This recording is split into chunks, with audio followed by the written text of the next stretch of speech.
Yeah. Stream live on YouTube.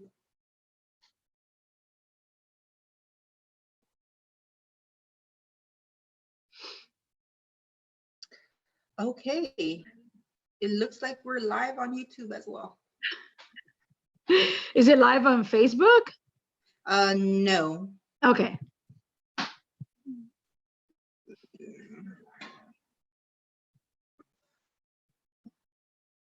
Okay. I need. Okay. So we're live. Let me start recording as well, just in case. Yes. Okay.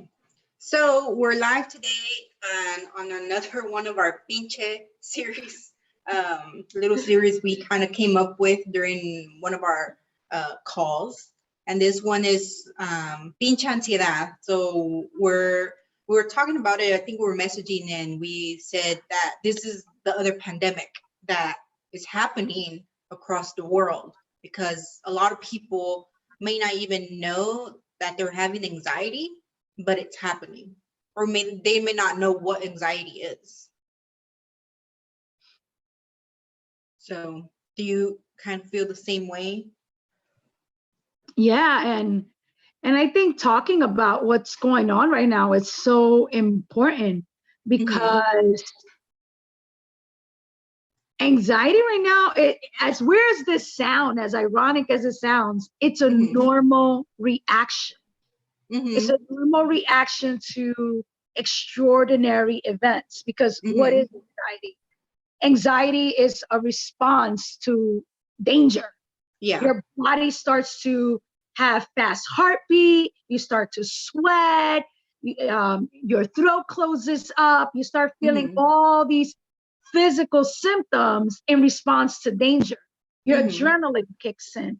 You know, so if you look at it from a medical perspective, that's what it is. It's responding to danger. You feel it when someone attacks you. You feel it when you're getting mugged. You feel it when you're in a traumatic experience. So if you look at it, it's your body responding to what's happening now. Like I had someone recently tell me, I'm feeling so much anxiety. I can't sleep. It's like continuously. And I'm like, but if you look at it, it's like the response we're having now. Even people who don't have a diagnosis of anxiety, this is the way that they're responding to it. Yeah, and you bring up a good point. It's something that we need. Our body needs it, because like you said, we respond to like actual kind of just biologically, and you need that extra of kind of the adrenaline to run. So we respond in three ways: we run, we freeze, or we fight.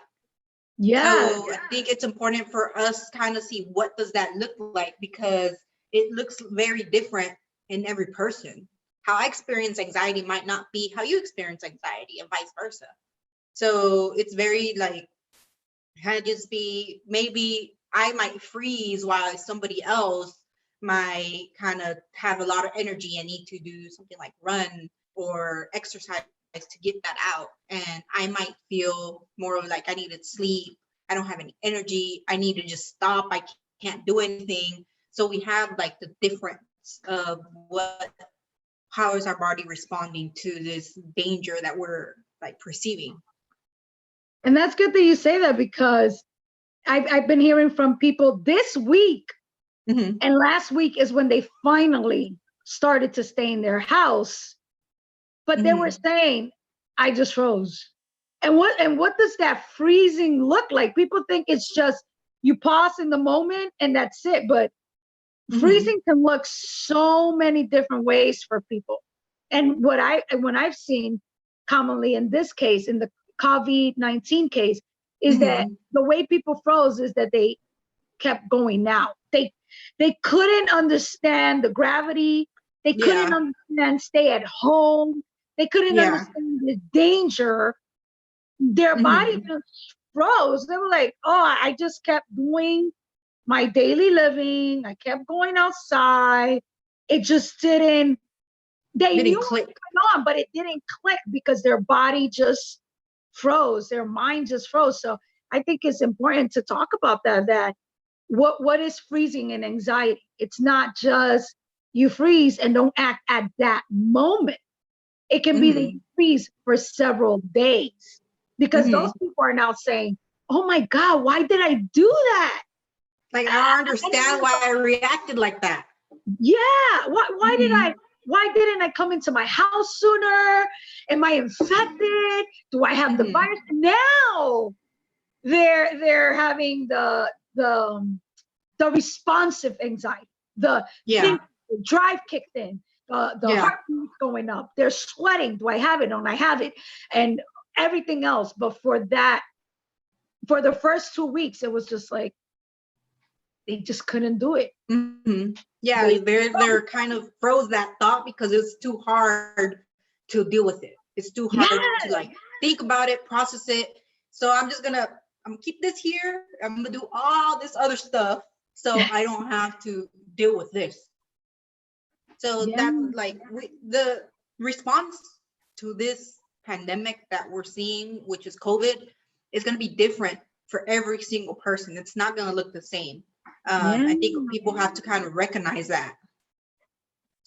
So it is just very different. It's something that none of us have experienced. So all of us are in the trenches together, seeing, okay, what can I do?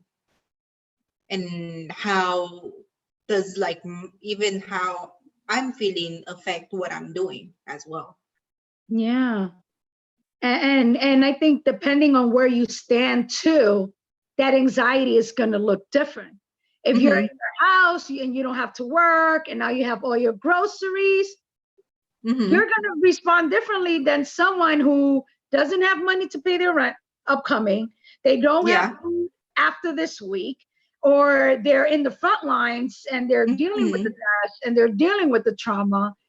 So knowing, like, depending on where you stand, you're going to respond differently. And no matter how you respond, it's valid. It's so valid. It's going to be completely different. That's another thing.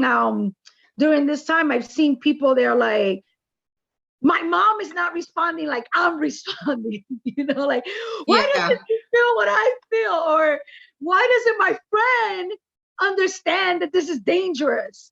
But again, some people, they respond. Their anxiety kicks in and lets them know, danger, danger, you got to run, you got to stay in, you got to wash your hands, you got to do all these things.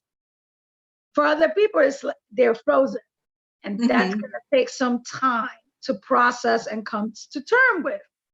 Yeah. And then you have other response. You know?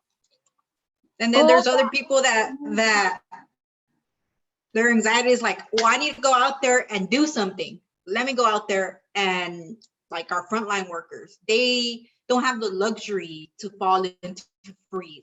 They have to fight. They're like, okay, I'm like one of the frontline worker, healthcare worker. This is what I need to do to help stop this. So what I'm going to do. So more proactive. So it really just depends on each person of what to do, and is kind of how you respond. And we have to kind of just be understanding of others and not judge others of, okay, why you're not doing this, or why are you responding this way? So exactly, it just really depends. Yeah. And I think for our Spanish speaking communities to just say what we're saying in Spanish, para aquellos que no hablan inglés y quieren entender de lo que estamos hablando, que hoy estamos hablando sobre la ansiedad y cómo se presenta la ansiedad, qué es la ansiedad. Y la ansiedad es como dijiste, Marisol, las tres cosas que son. So, la ansiedad, nuestro cuerpo responde de tres diferentes maneras. Responde como los paralizamos, so quedamos quietos, que no sabemos qué hacer. Corremos, digamos que yo tengo que correr, huir de la situación o peleamos. Entonces, esas son las tres cosas que como nuestro cuerpo responde. Porque esto es ya biológicamente hacemos eso. El ejemplo que yo le doy a mis clientes cuando yo explico la ansiedad es que en ejemplo de animales, por ejemplo, no sé si tú sabes lo que es un tacuache. ¿Qué es un tacuache? No. Es un possum. No sé cómo, yo le llamo tacuache en español, opossum. Pues es un animal que está aquí en el sur de Estados Unidos, parece rata, está bien fea. Y ese animal cuando se asusta, se hace el muerto. Y como que está muerto. ¿Okay? Nosotros hacemos algo similar. Digamos, o un perro que hace cuando se asusta, comienza a ladrar y intenta morder a alguien, ¿verdad? Ok, otro animal que hace una ardilla cuando se asusta. Ella corre. Nosotros hacemos cosas muy similares, no igual que eso, pero es así como me gusta explicar qué pasa cuando nos asustamos o nos entra como que esa adrenalina de hacer algo que está pasando ahorita a todos. Nadie está excluido de sentir este miedo por la pandemia que está pasando. Todos sentimos el miedo diferente, pero lo estamos sintiendo y todos estamos tratando de saber, ok, ¿qué hago? Yo creo que es importante de que identifiquen, ok, ¿qué me está pasando? ¿Qué estoy sintiendo? ¿Esto es ansiedad o es otra cosa? Y que en este momento estamos respondiendo con ansiedad, porque la ansiedad es responder al miedo. Y estamos viviendo en miedo. Hay personas que corren. ¿Cómo se ve eso? Veo personas que están diciendo, ay, me tengo que lavar la mano cada 20 segundos, no puedo salir, no, nadie salga de mi casa, nadie. Y si sale tu bebé. Pero es válido, es responder al miedo, es reaccionar. Y hay personas que se quedan paralizadas. Hay personas que yo veo que la tía, el hermano, la mamá dice, pero yo no entiendo por qué siguen saliendo. Yo no entiendo por qué siguen ahí. Pero es porque la persona está paralizada. Yo he escuchado historias recientemente de personas que dicen, ¿por qué yo hice eso? ¿Por qué yo seguía saliendo? Yo no me entiendo yo misma o yo misma. Pero es porque no entendían que estaban paralizados, se paralizaron, no podían actuar. Era muy fuerte interpretar lo que estaba pasando y procesarlo. Y hay personas que pelean, como tú acabas de decir, Marisol, anteriormente en inglés, que para los doctores, las enfermeras, la gente que están trabajando ahora mismo, ellos no tienen tiempo de decir, ay, cada 20 minutos no puedo salir, tengo que seguir las reglas. No, ellos tienen que pelear, tienen que confrontar. Dicen, no, yo estoy aquí, tengo este cliente y tengo esa persona que ya tengo que actuar. Entonces están peleando, están actuando. Y no importa la manera de la que tú respondas, con diferente ansiedad, es válido, estamos en tiempo de miedo, estamos en tiempo de que no sabemos lo que va a pasar y la ansiedad es como nuestros cuerpos responden a la situación. Okay, so acaba de Hola, Tasha. Hey, thank you for holding space. Thank you. So, Tasha acaba de aconsejarnos, Tasha, que también es una consejera profesional en el estado de Texas. Y Tasha, además para ponerte al tanto, ahorita estamos hablando de la ansiedad en español para llegar a las personas que solo hablan español para que ellos también puedan tener información sobre la ansiedad. Ok, perfecto. Y ahorita acabamos de hablar de las tres respuestas: fight, freeze, and flight. Ok.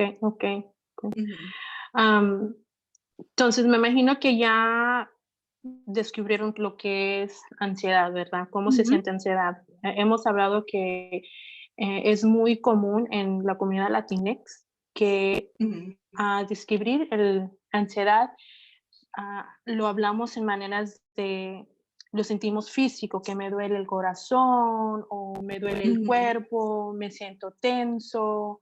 am, es en la manera que lo sentimos nosotros, lo sentimos más en el cuerpo, pero es muy común que la ansiedad afecte al cuerpo, lo físico. Especialmente cuando no tenemos la palabra para entender lo que es ansiedad, es la manera que lo describimos cuando vamos al doctor. Y lo que pasa es muy común que desafortunadamente en la comunidad Latinx no le van a they're not going to diagnose you con ansiedad. ¿Me explicó?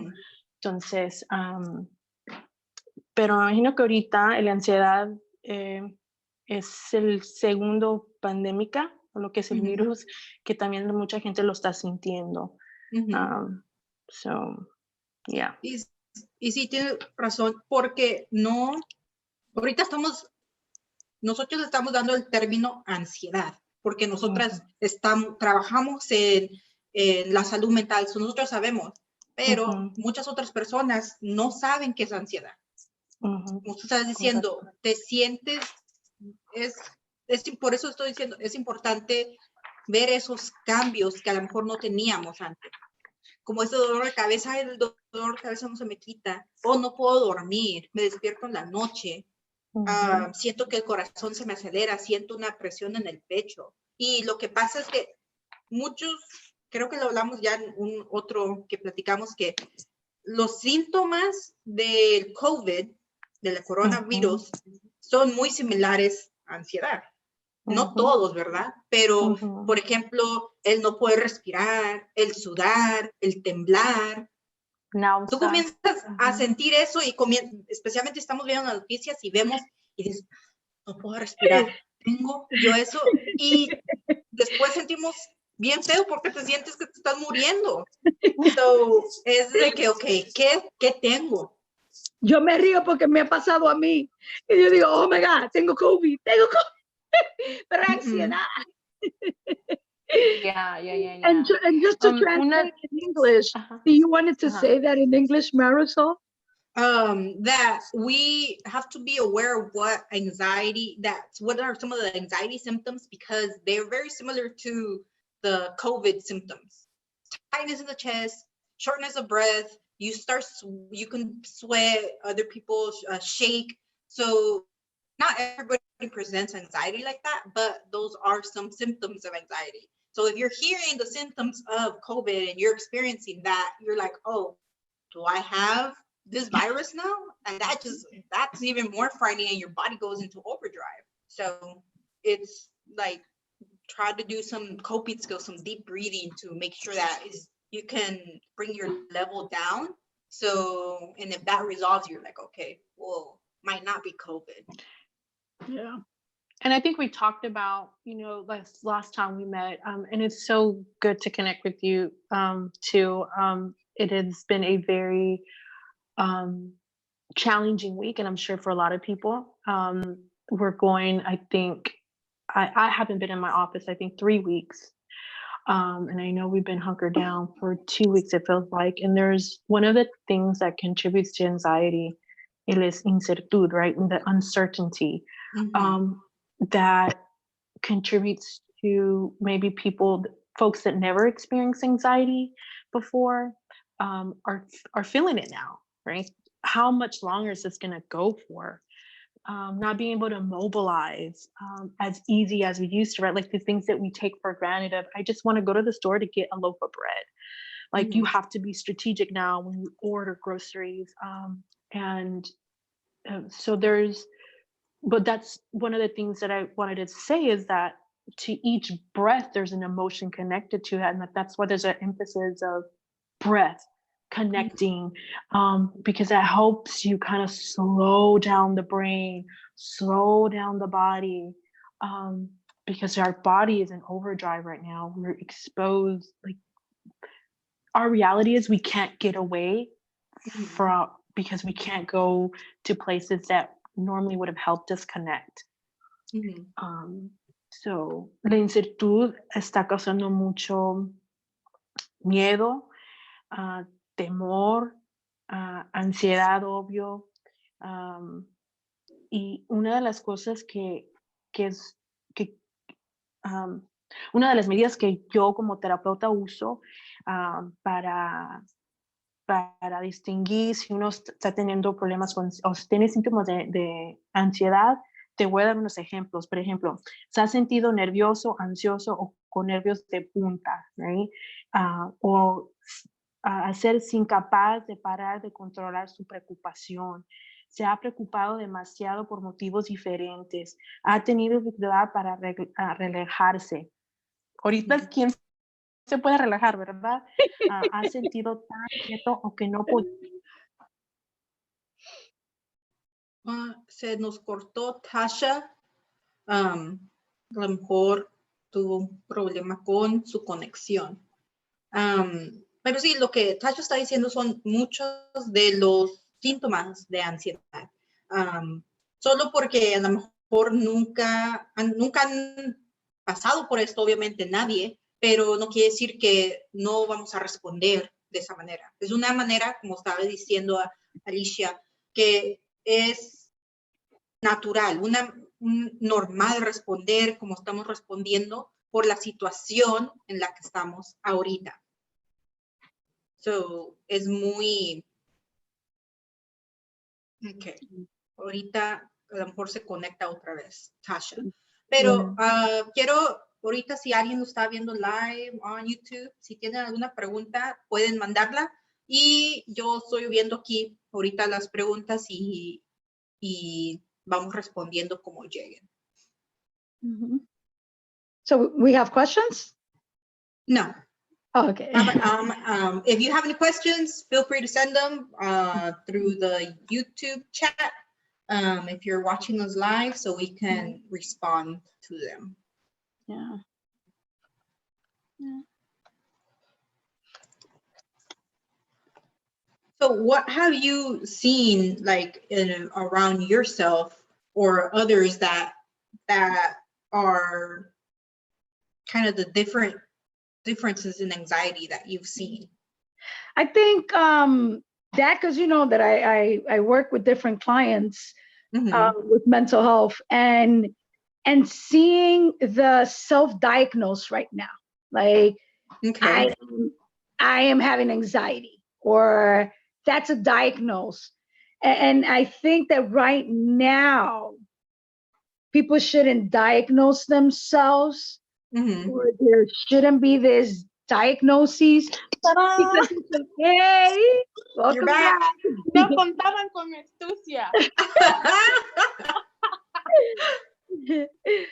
But yeah, I don't think there should be that diagnosed, because it's a normal response to what's happening right now. So I don't think we should be so quick to jump and say you have an anxiety diagnosis, but rather you're anxious because of the situation, because it's scary, because it's unknown, you know. No creo que ahora mismo no podemos diagnosticar a alguien con ansiedad, porque el cuerpo está respondiendo a una situación muy alterada, muy alterada. So creo que hay muchas personas que están brincando y diciendo, tengo ansiedad, ese es mi diagnóstico ahora mismo. Y sin ser cierto, estamos respondiendo a esta situación. Tasha, y eso es algo general. It's general, anxiety, which is for right now. Realmente no pienso yo que nadie sabe cómo responder, o sea, ni nosotros como profesionales esto es un territorio que nadie tiene experiencia. Bien. Personas que han estado en el profesional de psicología, se me hace que todos estamos así como, o sea, ¿cómo respondemos? Porque nuestra vida como personal, como personas que tenemos negocios, estamos tratando de también salir adelante y pues, ¿cómo? Y luego tratar de complacer con nuestros clientes también y presentarnos de una manera que pues nos estamos tranquilos y todo bien, pero esos son solamente ejemplos que quiero dar de que es es como ansiedad se ve, like, pero en esta situación todos lo estamos sintiendo. Y eso, that's why we named it pandemic, because it's at the board at different levels de nivel. Entonces, quizás unas personas avoidant, right? Like, I don't really think it's happening. I don't think going into self-preservation. Yeah, and it is a pandemic. It's widespread. I feel like almost everyone, if not absolutely everyone, is feeling anxiety to some degree, whether that's responding, fighting, or freezing. To some degree, almost everyone is feeling it. And that's why it's a pandemic. It's widespread. It's the body and the mind, as you said, Tasha, trying to self-preserve. So I think it's important to define what pandemic is, maybe for people that don't know what it means. So pandemic is, the definition is prevalent over a whole country or the world. So that's why we're saying that la ansiedad is the other pandemic that's happening. So que quiero definir la palabra pandemia. Que ya sabemos que es COVID, el coronavirus, el COVID-19 es una pandemia que ya dijeron. So, nosotros estamos diciendo que la ansiedad es la otra pandemia que se está sufriendo. ¿Y por qué? Porque la palabra pandemia significa que es prevalente por todo un país o por todo el mundo. So, lo que estamos viendo que esto está pasando en todo el mundo. So, por eso nomás quería poner la definición de pandemia. Y con eso también el trauma, o sea, son dos traumas que están pasando, directas y indirectas, ¿verdad?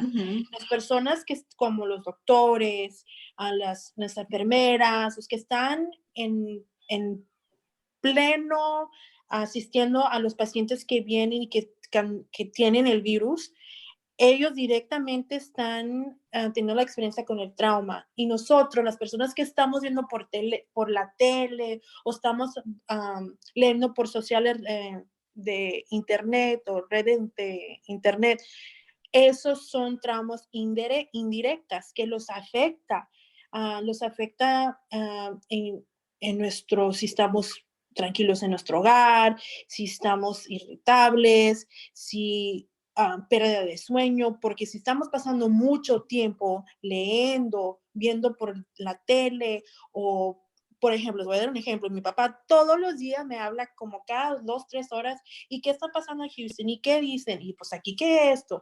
Y lávense las manos. Y yo trato de estar tranquila, pero cuando cuelgo con él, me siento así como que ni quiero contestar porque me va a decir lo mismo, pues aquí yo ya lo veo aquí. Pero es un ejemplo en la manera es que los afecta también el trauma. Yeah, I laugh because that's how I've been feeling too. Sometimes people want to call me and talk about it, and I'm like so emotional. I want to do anything and everything besides talk about it. You know, and some people, they need to talk about it, but it can make the situation worse for some people. Yeah. And it's okay to say, I don't want to talk about it, and to put that boundary. So don't feel as if you have to like listen to that person. It's okay to put a boundary, because at the end of the day, we have to remember we need to take care of ourselves first before taking care of somebody else. Just like in the airplane, put your mask on first to help others. Yeah. So we can't feel bad for not like being there for someone. Yeah, absolutely. That's so true. And what are some coping skills? Because we know right now, sometimes just breathing isn't enough. I personally try to practice breathing and I'm still hyperventilating. So, I mean, I don't know if you have watched the show Tiger King. Yes. Someone recommended it, and it really did get my mind off of coffee. Like, what are some ways that we could bring that anxiety level down and do things to distract ourselves and somehow, and this may sound weird because we know we're living in anything but normal times, but how can we normalize or find ways to normalize the situation? Because we know if we have routines or we do things a certain way, it brings us peace, it brings us calmness, it brings us structure within the madness. So what can we do to cope? Because we're in uncertain times, and one of the things that brings fear and anxiousness or concerns is the uncertainty, right? We can't control out there, but we can control our setting. Set a routine. Una rutina es imperativo. Quizás como familia, incluir a todos. Hacer, okay, ¿qué va a ser la rutina de todos los días? Lo que en la mañana, el desayuno o el almuerzo, depende de dónde es uno. Todos los vamos a sentar en la mesa, ok, ya a esta hora ya las escuelas están, ya comenzaron por el internet, ok, es la rutina, a las 9 te metes en la internet y tu clase. That routine brings predictability, so there's some sense of control, right? Creative, laughter, pero lo más importante es conectarse con otras personas.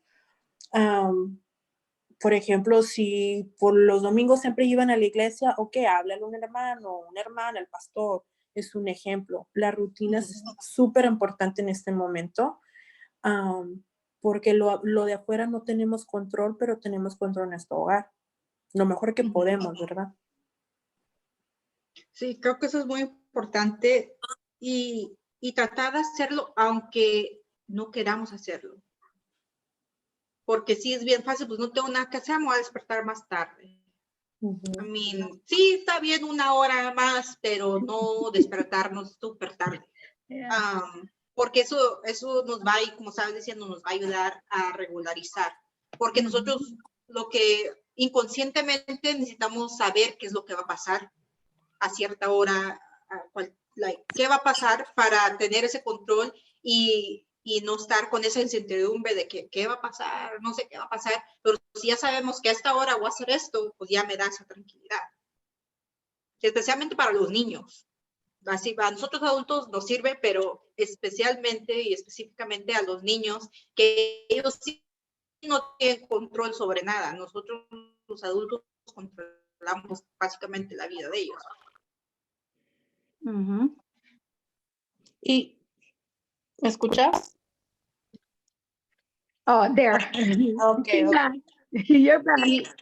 Y yo, mira, voy a ser sincera, yo como madre de 2 niños, en veces no me da la gana, porque para mí hay prioridad de otras cosas, ¿verdad? Que tengo que trabajar y si estoy perdiendo el sueño, no tengo la energía, no quiero alegar con eso, ¿verdad? Desde la rutina, porque nadie me está viendo, ¿verdad? ¿Para qué necesito rutina?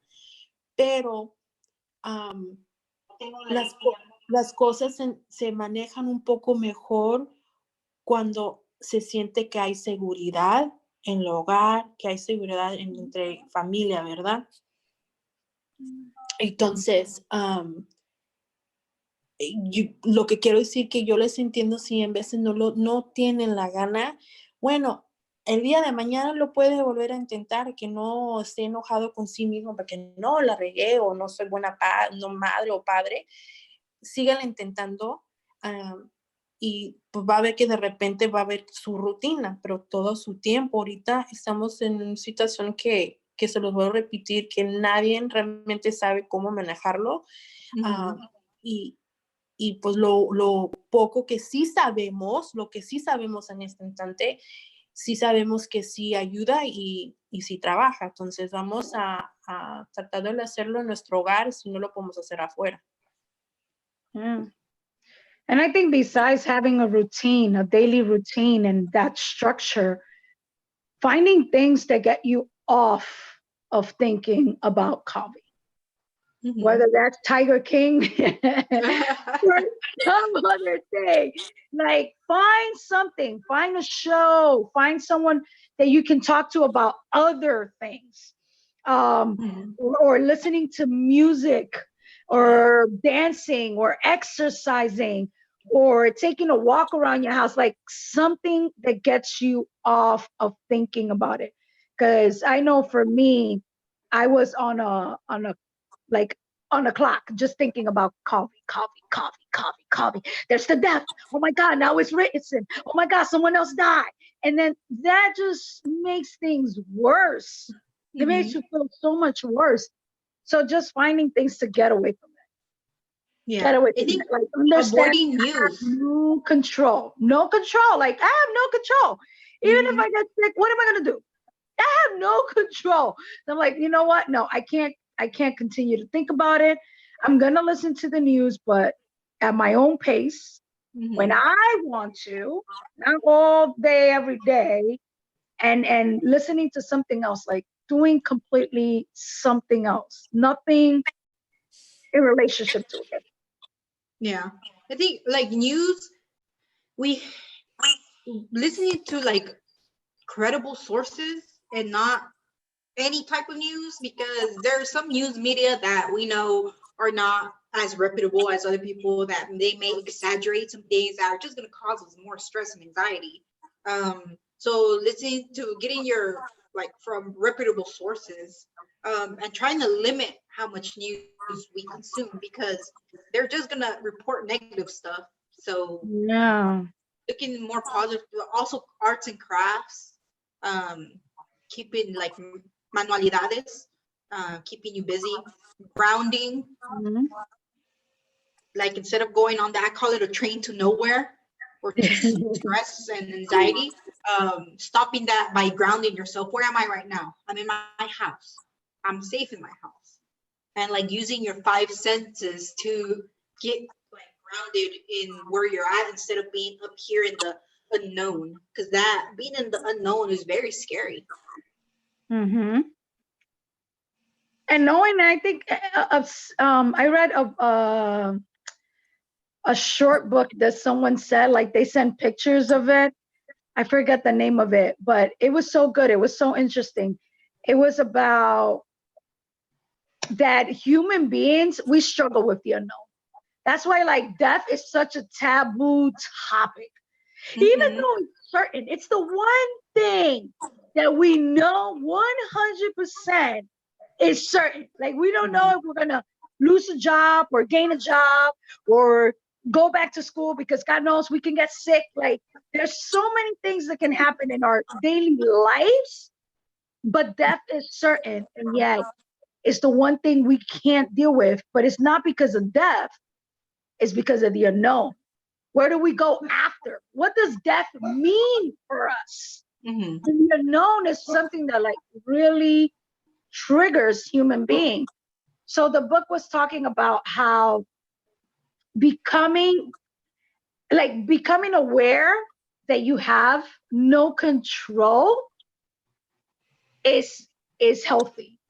And I thought about that, and I was like, wow, I never thought about that. You know, the more that we try to grapple with some like complete control, then it becomes a challenge for us. But understanding like it's okay, I don't have that control. Or like we said before, but I do have control of the routine. I do have control over the news that I watch. I do have control of doing something like crafts or playing the piano or something else. I think that refocusing and knowing like we don't 100% control everything is helpful. I'm thinking about when we get caught up in the what ifs, trying to control, trying to control the what ifs is where we get caught up in the uncertainty. Like, well, if this happens, this is my plan. And then I have plan A, B, and C, and D. And so what happens is you do get wrapped up, as Marisol is saying. When we are here, it's difficult to really be able to stay focused, to make decisions. You become maybe a lot of self-doubt, you question, you're always that, I think about the cortisol is like constantly and like it's being released constantly, right? And so, but I don't know if that's a Western thing as far as the death part. Like other cultures, when there's a death, they celebrate, right? And in Westernized culture, we're very like, you don't show emotion, I'm okay. You know, it's a very different way in how we express those things. But collectively, I think what people are realizing that we are collective creatures. One of the things that I've heard is there's physical distance, but we're attempting social closeness with these platforms. And so even the terms we use can impact our thought process and how we feel during this time. Yeah. I think it's just something like we've mentioned, we're all trying to deal with and we're all experiencing at the same time. So while we're trying to catch up and okay, what do we do? It's still at the same time, it's like, okay, but what do I do? So it's just, it's a lot on a lot of people's plate. Absolutely. And I think it's holding the space and letting people know that, you're not going to have it together. Like no one at this time has it together. You know, one of the things I want to say, I keep on seeing these memes of like, oh, trying to find your side hustle. And it's okay if you're not doing that right now. It's okay if you literally had to hold space for yourself and just wash one load of clothes. I think there's a lot of that. Capitalism is still trying to push its way in this time. And it's crazy because I don't know who's trying to spend money, to be honest with you. Like, I'm trying to hold on to my coins. But that's just my thought. I mean, good if you can do something different, divert, because there's some people that have lost their jobs and may have to come up with ideas or be creative, which there's healing and being creative and find something else to do. But for some that feel the pressure and that, okay, I need to do something else. I need to come up with something and I'm not being creative like everybody else. Don't fall in that trap. We're all trying to figure it out together, hopefully together. That's the attempt. Yeah, I saw a meme just like that too. They were like, oh, if you didn't do a side hustle or found a way to make money or write that book or do XYZ with this time, then you're just lazy. You never was good enough or something like that. And it's like, no. And that was another thing that I read from a teacher that said, you know, to the professors who are teaching right now to be conscious, because a lot of teachers think, oh, they have so much free time. They should be doing all this work. This is their most productive time. No, grandparents are dying. Tios are dying. I just heard of a family member who's not like within the internal but external family who just died from COVID. So they're starting to die within your family member, within your friends. And that's stressful as it is. And then you're thinking, I don't know who's next. I don't know if I got it on top of that. Or am I cleaning things well enough? Or whatever the case may be. It's very stressful times. Like if you did not write a book, if you didn't do anything else but wake up today and do the bare minimum, bravo. Because it is tough. And especially if you do have COVID. Or especially if you had people who are passing away or have the symptoms. That's tough. That's tough. And there's people who have their fathers and mothers in a different apartment and they can't visit them. There's people who have their mothers, like a friend of mine, her mom is in ICU and she can't go visit. That's stressful. Like if, God forbid, she was to die, what does that mean? You know, so it's like there's so much going on right now that if someone just did the bare minimum, That's amazing. I don't think that this is the time where we should be calling people lazy for not doing things. Oh. Yeah, I saw that meme as well. It was like, it's not that you didn't have the time, you're not dedicated or something like that, but we're not in a normal phase of life. Yeah. We don't have stability. We are uncertain of what's going to happen tomorrow. So we can't like give these negative messages out to people, because that really what, ¿en qué va a ayudar eso? Yeah. Yeah. So, I mean, people are grieving loss. I mean, grief looks different. And grief is not just death, but grief of loss of a job, loss of a career, loss of potential interview that maybe someone was supposed to have. That should be our next topic. Yeah. I definitely think this situation is so complex and so many layers. You know, I think about my immigrant community. Like, courts are closed, but my understanding, cases are still being processed. Like, information is still being processed somehow, and so, you know, you still have to submit stuff. So it's just, again, I don't know if anyone truly knows. I think once this, one thing I've heard is have hope rooted in reality, right? And I had to sit with that. Like, you still want to be optimistic, but be realistic. Don't be so optimistic that you go out without your mask and gloves, right? And then you just get so comfortable. Oh, it's already been 3 weeks. I can't go around other people. No, right? But it's just, this is so many layers, and the implications, I think we'll see years to come, generations to come. And you said something that just brought me to an article that I saw today.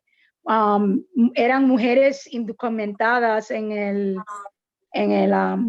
¿cómo se dice? In the camps. And she was like, por favor, sáquenlo de aquí. No tienen máscara, no tienen guantes, no tienen salud, o cómo lidiar con la salud. Y son muchas personas, ya sabemos que esas personas no tienen frío, no le dan comida apropiada, no le dan atendimiento apropiado. Y ahora con esto, están enfermando personas y están diciendo, voy a volver a ver mi familia. No me imagino la ansiedad en ese lugar.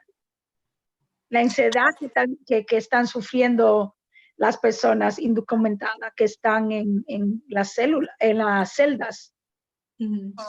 Y tenemos que pensar que hay personas que no, quizás no saben lo profundo, todo lo que está pasando, porque si no tienen dinero para hacer llamadas, se tienen que esperar hasta que alguien les llame, que tengan el dinero para llamarles. O sea, y todo me imagino que es por rumor, ¿no? Se me hace que esta persona, célula, está enfermo, pero desafortunadamente todo esto implica en lugares que otras personas que de privilegio no piensan. Y pues me da lástima, me da mucha lástima saber que hay personas que ni saben realmente lo que está pasando afuera. So yes, it's tough. I feel like there's communities out there that, you know, they're faced with challenges where their anxiety is very high and very understandable, very, very valid and very understandable. Not being able to get food next week, that's a valid anxiety. Not being able to pay rent because they haven't frozen it yet, that's a valid anxiety. That's why I feel like right now we shouldn't be diagnosing. It's our body and our minds responding appropriately to circumstances and a situation that's just horrific. Yeah, that is very true. Yeah, I mean, I think that's definitely normalizing it for folks, and just letting them know like what you are feeling is very normal across the board. A lot of people are feeling it. A lot of communities are feeling it. And so I think we do have to be careful of not going so straight to the diagnosis. Okay, this is what you have, right? Yeah. Because if that's the case, then the whole world, the world itself has a diagnosis of generalized anxiety. But it's also what you're going to see, I think, down the line is adjustment disorder. I mean, but again, this is so many people are having difficulty with this temporary, I'm hoping, speaking life into words, this is temporary new normal, that it's difficult. Like, it's not easy to adjust to this. Like, one day to the next, it's like very abrupt, the changes that happen, and when you're trying to get your basic needs met, that can contribute to a lot of what people are feeling. Yeah. So to close, what are some, I think it will be good to share some of the kind of coping skills, maybe. What do y'all think about that? Yeah, I wrote them down as we went, as we were talking. Okay. We close out with them. So I guess I can say them in Spanish, or maybe someone can say them in English. Okay. All right. So para cerrar este segmento, le vamos a dar una lista de cosas que pueden ayudar, y entender que sentir esta ansiedad es normal basado a la circunstancia. No tener que comer la próxima semana produce ansiedad. Eso es normal. No tener un trabajo y no poder pagar la renta el próximo mes y sentir ansiedad es tu cuerpo y tu mente respondiendo normalmente. Es bien estresante y es normal. Entonces, algunas de las cosas que pueden hacer es tener rutina, una rutina diaria. ¿Qué tú vas a hacer en la mañana? ¿Qué tú vas a hacer en el mediodía? ¿Y qué tú vas a hacer en la tarde? Pero hacerlo constante, tener esa rutina constante. A veces van a haber días que tú no lo quieres hacer, tú no te sientes que lo quieres hacer, pero es muy importante tener esa rutina para que diariamente tú tengas algo que sí puedes controlar, que sí puedes ver con tus ojos que está sucediendo todos los días. Limitar las noticias, no ver tanta, cada rato noticia, porque eso te va a poner mal, te vas a sentir mal. So, limitar las noticias, y si la ve noticias de sitios que no alarman, que te están educando, que te están dando la información necesaria, pero sin alarma, sin causarte tanto estrés y tantas emociones. Puedes hacer cosas con la mano, como coser, pintar, tocar piano, música, cosas que hagas con la mano, cocinar, cosas que te guste, que te hagas sentir bien. Escuchar cosas o hacer cosas que te hacen sentir bien, que te hacen sentir feliz, y que no tiene que pensar siempre en el virus. No, tener cosas que te pongan la mente en otra cosa, como bailar, ver un documentario, una película, hablar con tus amistades, hacer otra cosa que te quite de la mente el virus, y tener, por último, cosas que te sitúen donde tú estás, como nombrar 5 cosas a tu alrededor. Veo la nevera, veo el piso, veo mis animales, cosas que te puedas centrar y te puedas sentir aquí en el ahora, o poder respirar, tomar ese aire bien profundo y después salir, pero cosas que te hagan sentir aquí.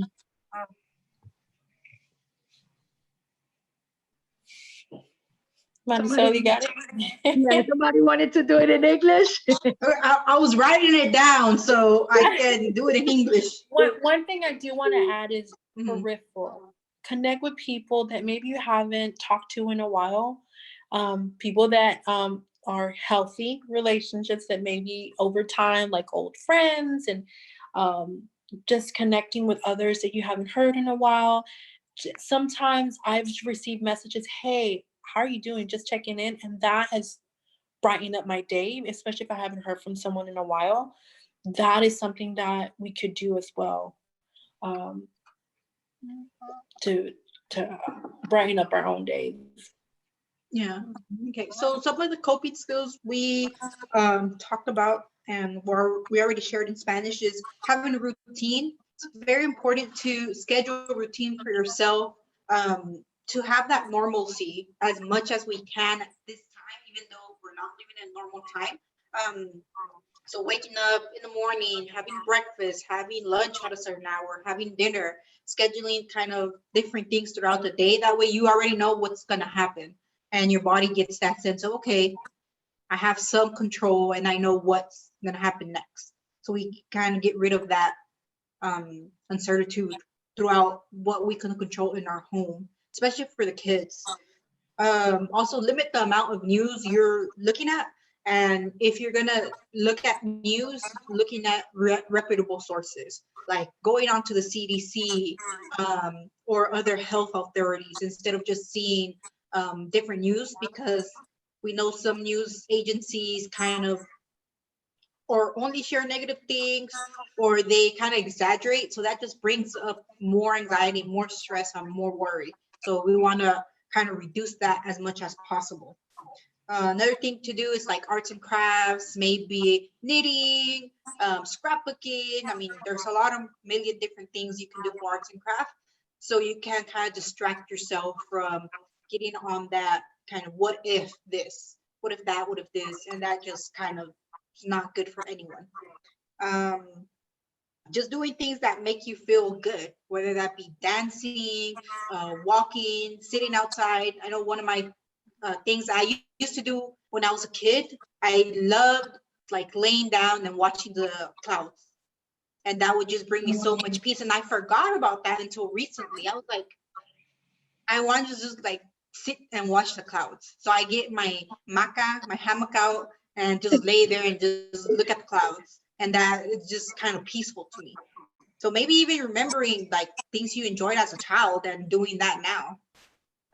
Grounding, reminding yourself where you're at to get yourself out of this kind of space up here, the unknown, grounding yourself, and also doing some deep breathing. Maybe it's not like the best thing right now for everyone, but deep breathing also helps, especially if you're feeling that tightness in your chest and it's not COVID. Doing the deep breathing to let your body and yourself know, hey, I'm safe right now. I'm not in danger at this particular moment. I can be calm. So giving yourself that message and teaching others to do it. Maybe you want to share this with your family members that are experiencing anxiety, or maybe it's not anxiety, you just see that they're different, that they're not themselves. Sharing this with other people, because we need to spread the message, because a lot of people might not know that these changes they're experiencing are symptoms of anxiety. Obviously, we were talking about we can't go straight to diagnosing it, but these are symptoms. Like, it's a normal body response. So letting people know, okay, what you're experiencing is normal. Look, this is what like I heard. What if we try this? And teaching our kids can also do deep breathing skills. It's not just something adults do. With kids, when I used to do play therapy, what I would do is like, let's breathe like a dragon. So what I would do is, okay, take a deep breath so you can make some fire, but hold it because you need to make the fire. Now breathe out, breathe some fire out. And then take a deep breath to make fire, hold it to make the fire, breathe fire out. So they can kind of imagine it, and it helps them do that deep breathing and helps them as well. Because I think we need to not only help adults, but help kids with what they're going through. I mean, they've lost their routine, their social interactions, and their safe places as well. And I don't know how much time we have. I haven't kept up with the time, but there's the age group of like preteens and teens. There's being social. That's like the ultimate thing for them. And that's where we also need to start paying attention to our teenagers. What changes are they experiencing? Yeah, as much as they like to be on social media, they also like to be with their friends. And so having that conversation with them, hey, this is how I'm feeling. I'm an adult. I'm sure you may be feeling the same way. So that is how you normalize it. But start paying attention to their mood. And if there's any changes that are kind of concerning, then definitely you can reach out to the crisis lines. But that's one thing that I think we'll also notice that'll start to affect them as well. But kids are resilient. They are very resilient. Mm-hmm. Yeah. Yes. Yeah. So Okay. I just want to thank you for holding space for me. I was a little late. One of the things I am learning during this process is it doesn't have to be perfect.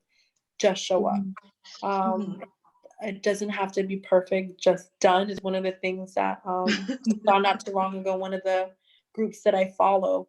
And that is so true because we are having become very resourceful what's presented in front of us. So thank you.